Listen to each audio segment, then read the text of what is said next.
Rero ndabashimiye amahoro y'Imana akomeza kubana namwe nk'ibisanzwe nitwa Patience.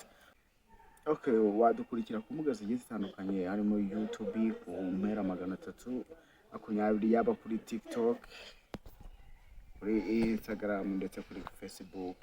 Okay, izo ni imbuga nyinshi tugiye dukoreraho ibiganiro byacu. Nkuko bisanzwe ngewe nkunda ibintu byo kuririmba no gucuranga. Ako uyu munsi ntabwo naje kubona umwanya kubera ko baje kumfatirana. Nshobora kuririmba akarimbo gatoya kugira ngo numve niba ibintu ushobora kubizamo neza.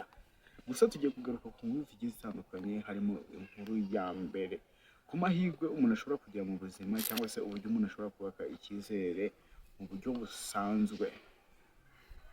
Gusa hari igihe ubyuka mu gitondo ukumva ufite umunabi, ufite imbaraga nke zo kuba wakora ikintu kubera amahirwe make cyangwa se kubura amafaranga. Ibyo ni ibintu bisanzwe bibaho mu buzima bwa buri munsi. Gusa nakubwira ikintu kimwe cyagufasha kugira ngo ubashe kugera ku ntego zawe ndetse inzozi zawe ukazikabya. Okay, nkuko nahoze mbivuga ushobora kugera ku nzozi zawe ku buryo bukoroheye, ariko nubwo bitoroshe ariko bishobora korohera umuntu bitewe n'uburyo yabyitwayemo. Ikintu cya mbere ushobora kuba wakora muri aka kanya kugira ngo uzagere ku nzozi zawe ni uko uba wategura umunsi wawe ndetse ugapanga amasaha, ibintu byose mbese ugakora icyo bita chronological event ku buryo ubipanga gake gake buri saha ukavuga ati ni amasaha abiri ngomba kuba nakoze iki, kandi ikindi ugomba kuruhuka igihe gihagije. Gusa hari igihe wizanamo ibintu byinshi ngo ushobora kubura amahitamo yo kuba wakora ibintu kubera ko bimwe utabifitiye ubushobozi. N'ubundi ibintu ntabwo bihita biziraho ako kanya, ibintu bitangira gake gake. Nshobora kubaho urugero rw'umuntu umwe yari umusore, ari umunyeshuri,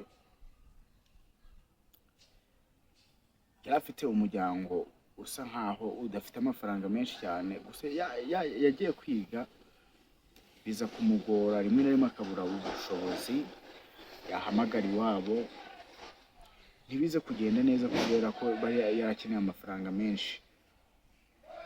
Ariko rimwe yarabyutse yumva afite imbaraga nke, ariko kubera kwihangana yarapanze aragenda.